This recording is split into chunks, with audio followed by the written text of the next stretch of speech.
بسم اللہ الرحمن الرحیم۔ اسلامک ایکسس ویو کے ناظرین السلام علیکم۔ امید کرتے ہیں کہ آپ سب لوگ خیر خیریت سے ہوں گے اور ہماری لائی ہوئی ویڈیوز کو پسند کر رہے ہوں گے۔ آج ہم آپ کے لیے حضرت ابراہیم علیہ السلام کی پیدائش کا واقعہ لے کر آئے ہیں۔ بادشاہ وقت نمرود کا اس وقت کیا حکم تھا؟ بچوں کو پیدا ہوتے ہی کیوں قتل کر دیا جاتا تھا؟ ایسی کیا وجہ تھی کہ نمرود ظلم و ستم ڈھائے جا رہا تھا؟ حضرت ابراہیم علیہ السلام کی کن حالات میں پیدائش ہوئی؟ ان سب کی تفصیل جاننے کے لیے آپ ہمارے ساتھ ہماری ویڈیو میں بنے رہیے گا۔ آئیے آغاز کرتے ہیں۔ بابل اور اس کے آس پاس کے علاقوں پر نمرود کی بادشاہی تھی، جو ایک بہت طاقتور، متکبر، جابر اور بت پرست حکمران تھا۔ کہتے ہیں سر پر تاج سب سے پہلے نمرود ہی نے پہنا تھا۔ یہ بازور طاقت رعایا سے اپنی پرستش کرواتا تھا۔ ایک مرتبہ اس نے عجیب و غریب خواب دیکھا کہ آسمان پر ایک بڑا روشن اور خوبصورت ستارہ نمودار ہوا ہے، جس کی روشنی اتنی تیز تھی کہ اس نے آسمان پر چمکتے چاند اور لاکھوں ستاروں کی روشنی کو مان کر دیا۔ صبح ہوئی تو نمرود نے شہر کے تمام بڑے کاہنوں اور نجومیوں کو دربار میں طلب کر کے اپنا خواب سنایا اور تعبیر مانگی۔ نجومیوں نے تعبیر بتائی کہ اس شہر میں عنقریب ایک ایسا بچہ پیدا ہونے والا ہے جو عظیم بادشاہ کے زوال کا باعث بنے گا، اور ہمارے خداؤں کے مقابلے میں ایک اور خدا اور اس کے دین کا پرچار کرے گا۔ نجومیوں کی اس خبر نے نمرود کو سخت پریشان کر دیا، چنانچہ اس نے فوری حکم جاری کیا کہ جو بھی بچہ پیدا ہو اسے فوری قتل کر دیا جائے۔ بادشاہ کے حکم پر عمل درآمد شروع کر دیا گیا اور بابل کی سرزمین نوزائیدہ بچوں کے خون سے سرخ ہو گئی۔ حضرت ابراہیم علیہ السلام کی ولادت کو ابھی کچھ وقت باقی تھا۔ بادشاہ کے فرمان کو کچھ ہی وقت گزرا کہ حضرت ابراہیم علیہ السلام کی ولادت کا وقت قریب آ گیا۔ آزر اور ان کی بیوی کو اپنی اولاد کا خون کسی صورت قبول نہ تھا، لہٰذا دونوں نے اسے چھپ کر پالنے کا فیصلہ کر لیا اور بچے کی پیدائش سے پہلے ہی بابل کے پہاڑوں کے درمیان ایک غار تلاش کر لیا۔ حضرت ابراہیم علیہ السلام کی والدہ نے اس غار میں بچے کو جنم دیا اور بچے کو اللہ کے سپرد کر کے گھر واپس آ گئیں۔ والدہ باقاعدگی سے چھپتے چھپاتے غار میں جاتی اور بچے کو دودھ پلا کر واپس آ جاتی۔ کچھ ہی عرصے بعد آپ بڑے ہو گئے تو والدین گھر لے آئے۔ ابراہیم علیہ السلام کو اللہ تعالیٰ نے بچپن ہی سے صراط مستقیم پر رکھا تھا اور اپنا رسول منتخب کر لیا تھا۔ قرآن کریم کی سورہ انبیاء کی آیت نمبر 51 کا ترجمہ کچھ یوں ہے: اور ہم نے ابراہیم کو پہلے ہی سے ہدایت دی تھی اور ہم ان کے حال سے واقف تھے۔ حضرت ابراہیم علیہ السلام نے والد کو بت تراشتے اور ان کو پوجتے دیکھا تو ان سے سوال کیا، یہ کیا ہیں؟ والد نے کہا کہ یہ ہمارے خدا ہیں۔ حضرت ابراہیم علیہ السلام نے تعجب سے کہا، یہ کیسے خدا ہیں جن کو آپ پتھر کے ٹکڑوں سے تراش رہے ہیں؟ ایک دن والد نے انہیں ایک ٹوکرے میں بہت سے بت رکھ کر دیے اور انہیں بازار جا کر بیچنے کو بولا۔ والد کے حکم کی تعمیل کرتے ہوئے ٹوکرا لے کر بازار پہنچ گئے اور آواز لگائی، اے لوگو، آؤ اور اپنے ان خداؤں کو خرید لو جو تم کو نفع پہنچا سکتے ہیں اور نہ نقصان۔ لوگ جمع ہوتے، اپنے خداؤں کے بارے میں حضرت ابراہیم علیہ السلام کی گفتگو کو تعجب سے سنتے اور آگے بڑھ جاتے۔ بازار جانے کا یہ سلسلہ کئی دن تک جاری رہا۔ جب ایک بت بھی نہ بک سکا بلکہ لوگوں نے حضرت ابراہیم علیہ السلام کی شکایتوں کے انبار ان کے ابو کے پاس لگا دیے تو آزر نے انہیں بازار بھیجنا بند کر دیا۔ حضرت ابراہیم علیہ السلام کو بچپن ہی میں اللہ تعالیٰ نے رشد و ہدایت اور عقل سلیم عطا فرما دی تھی۔ وہ جب چھوٹے تھے تو حیران ہو کر سوچتے تھے کہ اپنے ہاتھوں سے تراشے پتھر کے ٹکڑے ہمارے معبود کیسے ہو سکتے ہیں۔ انہیں اس معبود حقیقی کی تلاش تھی جس نے کل کائنات کو بنایا ہے۔ دن رات اسی جستجو اور فکر میں رہتے، پھر باری تعالیٰ نے انہیں کائنات کی کچھ اور چیزوں کا بھی مشاہدہ کروایا۔ قرآن پاک کی سورہ انعام کی آیت نمبر 75 سے 79 کا ترجمہ کچھ یوں ہے: اور ہم ابراہیم کو آسمانوں اور زمین کے عجائبات دکھانے لگے تاکہ وہ خوب یقین کرنے والوں میں سے ہو جائیں۔ یعنی جب رات نے ان کو پردہ تاریکی سے ڈھانپ لیا تو آسمان میں ایک ستارہ نظر آیا، کہنے لگے یہ میرا پروردگار ہے۔ جب وہ غائب ہو گیا تو کہنے لگے کہ مجھے غائب ہو جانے والا تو پسند نہیں۔ پھر جب چاند کو چمکتے دیکھا تو کہنے لگے یہی میرا پروردگار ہے۔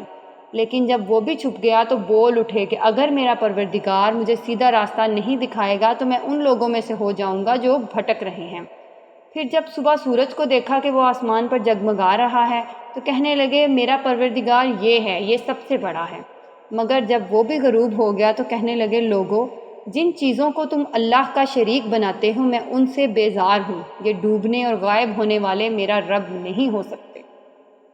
وہ کوئی اور ہی ہستی ہے جس نے ان سب کو پیدا کیا ہے، جو کل کائنات کا مالک اور خالق ہے۔ میں نے سب سے یکسو ہو کر اپنی ذات کو اس کی طرف متوجہ کر لیا ہے جس نے آسمانوں اور زمین کو پیدا کیا ہے، اور میں مشرکوں میں سے نہیں ہوں۔ کہ تحفے سے سرفراز ہونے کے بعد حضرت ابراہیم علیہ السلام نے سب سے پہلے اپنے والد کو توحید کی دعوت دی۔ اس سلسلے میں ان کا اپنے والد سے کیا مناظرہ ہوا، اسے قرآن پاک کی سورہ مریم کی آیت نمبر 42 سے 45 میں کچھ اس طرح بیان کیا گیا ہے۔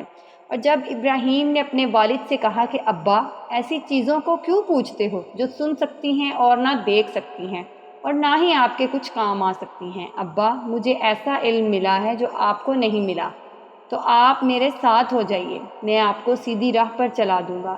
اے میرے ابا، شیطان کی پوجا نہ کیجیے، بے شک شیطان اللہ کا نافرمان ہے۔ ابا، مجھے ڈر لگتا ہے کہ آپ کو اللہ کا عذاب نہ آ پکڑے، تو آپ شیطان کے ساتھی ہو جائیں گے۔ حضرت ابراہیم علیہ السلام نے ادب و احترام کے تقاضوں کو پوری طرح ملحوظ خاطر رکھتے ہوئے نہایت محبت اور پیار سے باپ کو توحید کے بارے میں آگاہ فرمایا، لیکن مشرک باپ نے اس نرمی اور پیار کے جواب میں نہایت درستی اور سختی سے بیٹے کو کہا، تو اگر میرے معبودوں کی مخالفت کرنے سے باز نہ آیا تو یاد رکھ میں تجھ سے بہت سختی سے پیش آؤں گا۔ قرآن کریم میں ہے، آزر نے کہا کہ اے ابراہیم، کیا میرے معبودوں سے برگشتہ ہے؟ اگر تو باز نہ آیا تو میں تجھے سنسار کر دوں گا اور تو ہمیشہ کے لیے مجھ سے دور ہو جا۔ اس موقع پر ابراہیم علیہ السلام نے السلام علیکم کہا اور کہا کہ میں آپ کے لیے اپنے پروردگار سے بخشش طلب کروں گا، بے شک وہ مجھ پر مہربان ہے۔ یہ سورہ مریم کی آیت نمبر 46 سے 47 کا ترجمہ تھا۔ مشرکین کی عید اور بتوں کی تباہی۔ حضرت ابراہیم علیہ السلام کی قوم کا عید کا دن قریب آیا تو پوری قوم شہر سے باہر جا کر عید کی خوشیاں منانے کی تیاریوں میں مصروف ہو گئی۔ لوگوں نے حضرت ابراہیم علیہ السلام کو بھی ساتھ چلنے کی دعوت دی، لیکن انہوں نے ساتھ جانے سے صاف انکار کر دیا۔ دراصل وہ کسی ایسے ہی موقع کی تلاش میں تھے کہ جب کوئی نہ ہو اور وہ سب سے بڑے عبادت خانے میں رکھے بتوں کو مسمار کر سکیں۔ چنانچہ لوگوں نے عید کی صبح سب سے پہلے اپنے بتوں کو سجایا، پھر حسب روایت ان کے آگے طرح طرح کے کھانے سجائے۔ ان میں رواج تھا کہ میلے سے واپس آ کر اس کھانے کو بڑے احترام سے کھاتے تھے۔ اس کام سے فارغ ہو کر سب لوگ شہر سے باہر میلے میں چلے گئے تو حضرت ابراہیم علیہ السلام کلہاڑا لیے بت خانے میں داخل ہو گئے۔ قرآن کی سورہ صافات آیت نمبر 91 سے 93 میں اللہ پاک نے ارشاد فرمایا ہے، حضرت ابراہیم علیہ السلام چھپتے چھپاتے ان کے معبودوں کے پاس گئے اور فرمانے لگے، تم کھاتے کیوں نہیں؟ تمہیں کیا ہو گیا ہے؟ تم بولتے کیوں نہیں؟ پھر ان کو دائیں ہاتھ سے مارنا اور توڑنا شروع کر دیا۔ جب تمام بت توڑ دیے تو آپ علیہ السلام نے کلہاڑا بڑے بت کے کندھے پر لٹکا دیا اور گھر واپس آ گئے۔ شام کو لوگ خوشی خوشی میلے سے واپس آئے اور بتوں کے پاس پہنچے تاکہ کھانا تناول کریں، لیکن وہاں کا تو منظر ہی ہیبت ناک تھا۔ سب بت اوندھے پڑے تھے۔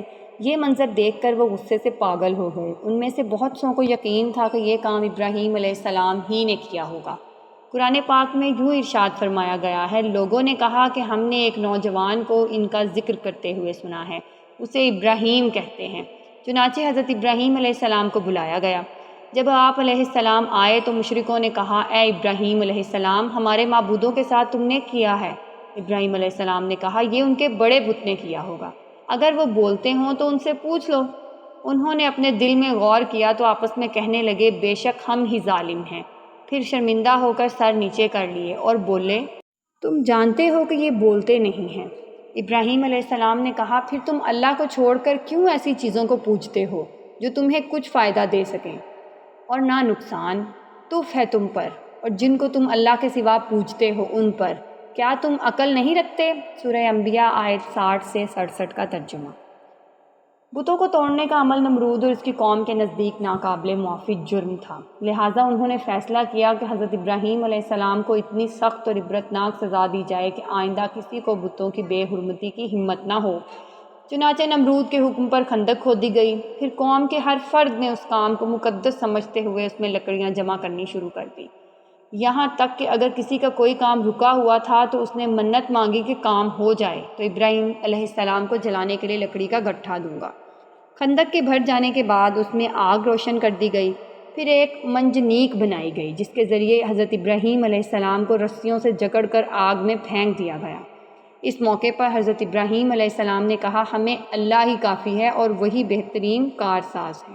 بخاری شریف۔ حضرت ابن عباس رضی اللہ تعالیٰ عنہ اور سید بن جبیر رحمۃ اللہ علیہ سے مروی ہے کہ اس وقت بارش والا فرشتہ اضطراب اور پریشانی کے عالم میں کہہ رہا تھا کہ کب مجھے حکم ملے اور بارش برساؤں، لیکن اللہ کا حکم بلا واسطے کے زیادہ تیز تھا، یعنی اللہ نے خود ہی آگ کو حکم فرما دیا، آگ گل و گلزار بن گئی۔ قرآن کریم میں ارشاد باری تعالیٰ ہے، سورہ انبیاء آیت نمبر میں کچھ یوں ہے، ہم نے کہا اے آگ ابراہیم علیہ السلام پر ٹھنڈی اور سلامتی والی ہو جا۔ مروی ہے کہ حضرت جبرائیل علیہ السلام اور حضرت ابراہیم علیہ السلام کے ساتھ ساتھ تھے اور آپ علیہ السلام کی جبین اطہر پیشانی سے پسینہ پہنچ رہے تھے اور اس پسینے کے علاوہ انہیں اور کوئی تکلیف نہیں پہنچی۔ حضرت ابو ہریرہ رضی اللہ تعالیٰ عنہ سے مروی ہے کہ حضرت ابراہیم علیہ السلام کے والد کے کہے ہوئے کلمات میں سب سے اچھے کلمات وہ ہیں جو اس نے اپنے بیٹے کو آگ کے اندر دیکھ کر کہے تھے، اے ابراہیم تمہارا پروردگار بہترین پروردگار ہے۔ حضرت منہال بن عمرو رحمۃ اللہ علیہ سے مروی ہے کہ حضرت ابراہیم علیہ السلام اس آگ میں 40 یا 50 دن ٹھہرے اور انہوں نے فرمایا کہ میں نے ان دنوں سے اچھی زندگی نہیں گزاری اور میری تمنا رہی کہ میری پوری زندگی اسی کی طرح ہو جائے۔ قصص الانبیاء ابن کثیر۔ اگر آپ کو ہماری یہ ویڈیو پسند آئی ہے تو ہماری اس ویڈیو کو لائک اور شیئر ضرور کیجیے اور اس طرح کی مزید ویڈیوز دیکھنے کے لیے ہمارے چینل اسلامک ایکسس ویو کو سبسکرائب ضرور کیجیے۔ جزاک اللہ۔